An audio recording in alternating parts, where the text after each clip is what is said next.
నమస్తే, welcome to our channel. నేను సౌజన్య. జగన్మోహన్ రెడ్డికి బాగా సన్నిహితుడైనటువంటి వ్యక్తి, అలాగే ఎస్సీ కమిషన్ మాజీ సభ్యుడైనటువంటి కట్టిపోగు బసవరావు తెదేపా పార్టీ ప్రధాన కార్యదర్శి అయినటువంటి లోకేష్ గారి సమక్షంలో టీడీపీలో చేరారు. కండువా కూడా కప్పుకున్నారనేటువంటి వార్త వినిపిస్తుంది. సో ఆయన చేరడమే కాకుండా కొన్ని విషయాలను కూడా నారా లోకేష్తో షేర్ చేసుకున్నారని చెప్పేసి అంటున్నారు. మరి అంశానికి సంబంధించి మనతో మాట్లాడడానికి, వారి విశ్లేషణని మనతో పంచుకోవడానికి ఈరోజు మనతో పాటు ఉన్నారు సీనియర్ జర్నలిస్ట్ జగదేవ్ ఉన్నారు. వారితో మాట్లాడదాం. నమస్తే అండి. నమస్తే. జగన్మోహన్ రెడ్డికి బాగా సన్నిహితుడైనటువంటి వ్యక్తి, అంతేకాకుండా ఎస్సీ కమిషన్ మాజీ సభ్యుడు కట్టెబొగ్గు బసవరావు తెదేపా పార్టీ ప్రధాన కార్యదర్శి అయినటువంటి లోకేష్ గారి సమక్షంలో తెదేపా పార్టీ కండువా కప్పుకున్నారనేటువంటి టాక్ వినిపిస్తోంది. ఆయన చేరడమే కాకుండా కొన్ని విషయాలను కూడా నారా లోకేష్తో షేర్ చేసుకున్నారని అంటున్నారు. దీని గురించి ఏమంటారు మీరు? ఏంటి ఎస్సీకి సంబంధించిన ఎస్టీ సంబంధించిన వ్యక్తులు చాలా వరకు వైసీపీ ప్రభుత్వం వచ్చాక భంగపడ్డారు, వాళ్ళకి అన్యాయం జరిగింది అనేది చాలా వరకు వార్తల్లో చూసాం. సోషల్ మీడియాలో అయితే కోడై కూసింది.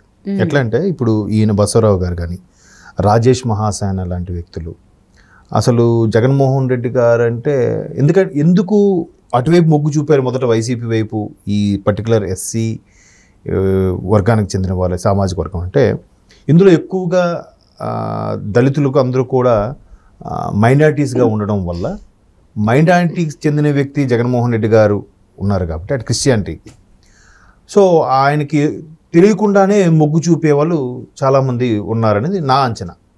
సో అట్లాగా ఫేవరిజం పెరిగిన కొద్దీ సరే మనకు మంచి జరుగుతుంది, మైనారిటీలో ఉన్న దళితులకు కూడా ఎట్లా దానికి రిజర్వేషన్ కల్పించే విధంగా వాళ్ళకి మంచి జరుగుతుందనే ఉద్దేశంలోనే చాలామంది గుడ్డిగా నమ్ముతూ ఫాలో అయ్యారు. సో ఒక్కొక్కరుగా కొన్ని జరిగాయి. ఎలాగో ఫస్ట్ ఆయన గవర్నమెంట్ ఫామ్ అయిన 1 ఇయర్లోనే ఒక దళిత డాక్టరు ఆయనకి ఒక ఎలా అంటే ఒక ఏదో పెద్ద రాబరీ చేసిన గజ దొంగ కానీ లేదా మనీ లాండరింగ్ చేసిన పెద్ద ఖైదీగా ట్రీట్ చేసి మోకాల మీద కూర్చోబెట్టి నానా హింస పెడితే ఆఖరికి ఆ డాక్టర్, ఆయన పేరు మర్చిపోయాను నేను, మనోహర ఏదో సంథింగ్, ఆయన చనిపోయాడు. అక్కడ స్టార్ట్ అయింది, చాలా జరిగాయి.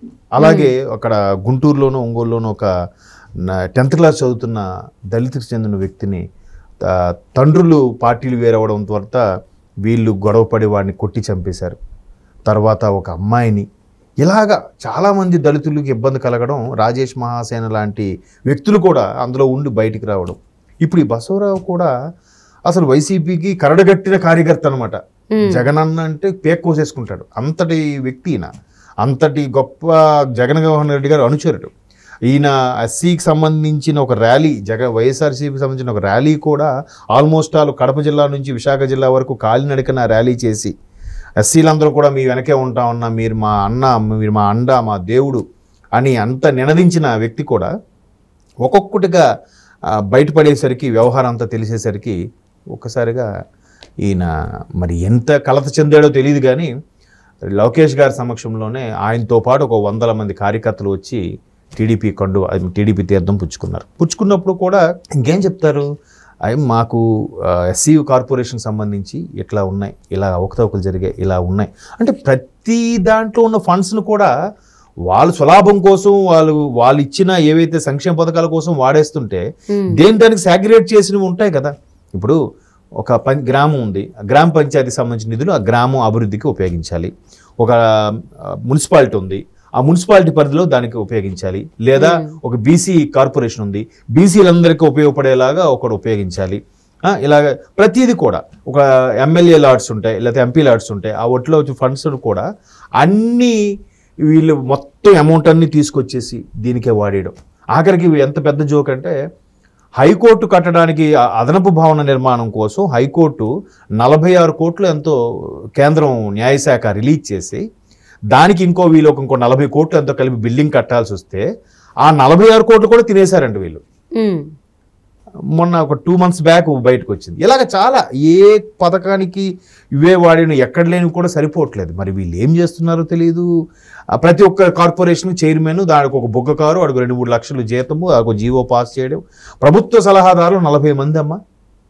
ప్రభుత్వ ప్రధాన సలహాదారులు ఒక 9 మంది ఉంటే వాళ్ళకి క్యాబినెట్ హోదా ఇచ్చి, వాళ్ళకు ఒక బొగ్గ కారు ఇచ్చి, వాళ్ళకు ఒక మంది మార్బలము, క్వార్టరు, తర్వాత పెట్రోలు, మందికి జీతము, ఇవన్నీ ఎక్కడి నుంచి? సో ఏ పథకానికి, ఏ వర్గానికి, ఏ శాఖకి సంబంధించిన ఆ శాఖ, వ్యవసాయ శాఖ ఉంది, వ్యవసాయానికి ఉపయోగకరం ఏంటి, దానికి ఎలాగ మెలకువలు నేర్పించాలి, వ్యవసాయం ఇంకా అభివృద్ధి బాటలో ఎలా పెట్టాలి, లేదా పంట నష్టం వచ్చినప్పుడు వాళ్ళకి ఎలాగ భరోసా కల్పించాలి, అవి కూడా ఇటే మొత్తం మళ్లించేస్తుంటే, ప్రతి శాఖకు సంబంధించిన అన్ని మళ్లించేస్తే ఇంకా ఆయా శాఖకు సంబంధించిన వర్గాల వాళ్ళు ఆయా శాఖకు సంబంధించిన మౌలిక సదుపాయాలు ఏవి కల్పించకుండా ఉంటే ఏమవుతుందండి? వెక్స్ అయిపోయారు. అది దగ్గరగా చూసినా మరి కాస్త ఇరిటేట్ అయిపోయి, ఇప్పుడు సరే ఈయనకి చెప్దాం, ఇప్పుడు మళ్ళీ మారినా అటువైపు ప్రభుత్వం లేదు, మనం ఏం చేయలేంలే అనుకుని ఒక్కొక్కరుగా పార్టీ వీడుతున్నారు. ఆ పార్టీ వీడిన వాళ్ళు, అబ్బా అమ్మయ్య ఈ నెక్స్ట్ గవర్నమెంట్ పోతే బెటరా బాబు, మేము ఇంకా ఉండలేం, అంతా ఏకఛత్రాధిపత్యం మీద నడుస్తుంది, మన మాటకి చెల్లుబాటు ఏమి లేదు అనుకునే స్థాయిలోకి వెళ్ళిపోవడం వల్ల ఒక్కొక్కరుగా పార్టీ వీడుతున్నారు. ఆ వీడినప్పుడు కూడా లోకేష్ గారి సమక్షంలో కలిసినప్పుడు ఇప్పుడు ఆయన మొత్తం మీద ఇప్పటి వరకు 188 మంది దళితులు అన్యాయంగా చనిపోయారంట వైసీపీ ప్రభుత్వంలో. అది ఆయన ఇచ్చిన దాంట్లో, దానికి బసవరావు లాంటి వాళ్ళు కూడా కొన్ని సాక్ష్యాధారాలు ఇవ్వడం కూడా జరిగింది. అయ్యా పలానా దగ్గర ఇలా జరిగింది, పలానా దగ్గర దళితుడికి ఈ అన్యాయం జరిగింది, ఇక్కడ ఇది వెనకబడ్డారు. ఇప్పటికీ భారత రాజ్యాంగం రచించబడి సుమారుగా 74 ఏళ్ళు అవుతున్నా కూడా ఇంకా దళితులకి పూర్తిగా స్వేచ్ఛ రావట్లేదు, ఎక్కడ కూడా మనుగడ సాగించలేకపోతున్నారనే ఆవేదన వ్యక్తం చేయడం అనేది బసవరావు లాంటి వ్యక్తులు, అంటే చెప్తున్నారు కదా, కరడుగట్టిన కార్యకర్త ఆయన వైసీపీకి, అటువంటి వాళ్ళు కూడా ఒక్కసారిగా వెక్స్ అయిపోయి బయటకు వచ్చేసారంటే మన పార్టీ పరిస్థితి కూడా అర్థం చేసుకోవచ్చు. అఫ్కోర్స్ ఎన్నికల ముందు ఈ జంప్ జలానీలు ఇవన్నీ సర్వసాధారణం. ఆ జంప్ జలానీలు కూడా ఈ విధంగా బయటకు వచ్చి అవన్నీ విషయాలు చెప్పడం, దానికి పక్క పార్టీలు కూడా ఆదరించడం కూడా గొప్ప విషయమే. అంటే ఇంతకుముందు కూడా పార్టీలు ఉన్నప్పుడు, ప్రభుత్వాలు ఉన్నప్పుడు ఏమైనా జరిగాయంటే అంతేం జరగలేదు. బట్ ఇప్పుడు మరీ ఓపెన్గా ఇంత జరుగుతున్నా మనకు ఎవడేం చేస్తాడులే, మనం అనడానికి ఏం లేదులే, ఎవరు కనీసం కంప్లైంట్ ఇవ్వడానికి భయం, వాడి మీద కేసులు వేస్తారని భయం, పబ్లిక్గా బయటికి గట్టిగా మాట్లాడడానికి భయం, వాడి మీద ఏం కేసులు బనాయిస్తారు అన్న స్థాయికి వెళ్ళిపోయింది. కాబట్టి అందులో 188 మంది పైన ఒచ్చిపోత కూసారు అని అంటే చిన్న విషయం కాదు. ఒక డ్రైవర్ చనిపోయేలాగే, అలాగే 27 పథకాలను కూడా తీసేశారు జగన్మోహన్ రెడ్డి అని కూడా ఈయన బసవరావు చెప్పినట్టుగా తెలుస్తుంది. ఇప్పుడు చంద్రబాబు హయాంలో ప్రతిదానికి కూడా ఒక కార్పొరేషన్ పెట్టి ఏ వర్గానికి ఆ వర్గానికి ఉపయోగపడేలాగా వాళ్ళు ఒక రిటైర్డ్ ఐఏఎస్ ఆఫీసర్ ఆ వర్గానికి ఒక సెక్రటరీగా పెట్టి వాళ్ళ ద్వారా సలహాలు సూచనలు, ఈవెన్ మీరు నమ్మరు, చంద్రబాబు హయాంలో ఒక నిమ్న జాతి వాళ్ళకి అది అగ్రవర్ణాలకు సంబంధించి కూడా కొన్ని రకాల కార్పొరేషన్ పెట్టారు చంద్రబాబు నాయుడు గారు. ఏబీసీ అని బ్రాహ్మణ్కి సంబంధించి కూడా పెట్టారు ఆయన, రాజులకు సంబంధించిన పెట్టారు, బీసీ సంబంధించి పెట్టి, అంటే ఇప్పుడు అందులో కూడా పేదవాళ్ళు కూడా ఉంటారు కదా, ఎకనామికల్ బ్యాక్గ్రౌండ్గా ఉండే వాళ్ళు కూడా ఉంటారు. కాబట్టి వాళ్ళకి ఏదో ఒక విధంగా లబ్ధి చేకూరాలని పెడితే అటువంటివన్నీ తొలగించేసి వీళ్ళ అనుయాయులకి అనుచరులకి ఒక బొగ్గ కారు అని పెట్టి ఇవన్నీ చేయడం వల్ల ఒక్కొక్కరుగా తెలుసుకొని రియలైజ్ అయ్యి బయటకు వస్తున్నారు. ఇంకా ఎంతమంది బయటకు వస్తారు మీరే చూస్తారు. ఆల్రెడీ చాలా మంది రోజుకు ఒక ప్రజాప్రతినిధులు వస్తున్నప్పుడు ఇటువంటి కార్పొరేషన్లో ఎందుకు బయటకు రారు? సో ఈ కట్టిబాబు బసవరావు అయితే మీరు అన్నట్టు ఇంతకు ముందు ఇడుపులపై నుంచి విశాఖపట్నం వరకు ఆయన పాదయాత్ర చేశారు జగన్మోహన్ రెడ్డికి సంఘీభావం తెలుపుతూ. సో ఈవెన్ తెదేపాలో చేరడమే కాకుండా ఆయన ఎస్సీ కమిషన్ సభ్యత్వాన్ని కూడా దాన్ని కూడా రాజీనామా చేశారు అని చెప్పి తెలుస్తుంది. సో మరి ఆయన ఎస్సీ అభివృద్ధి అంటే ఆ సామాజిక వర్గం అనేది అభివృద్ధి చెందాలంటే అది చంద్రబాబుతోనే సాధ్యమవుతుంది అని చెప్పేసి నమ్మి ఇటు వచ్చారు. కాబట్టి ఆ సామాజిక వర్గానికి అభివృద్ధి చెందాలని చెప్పి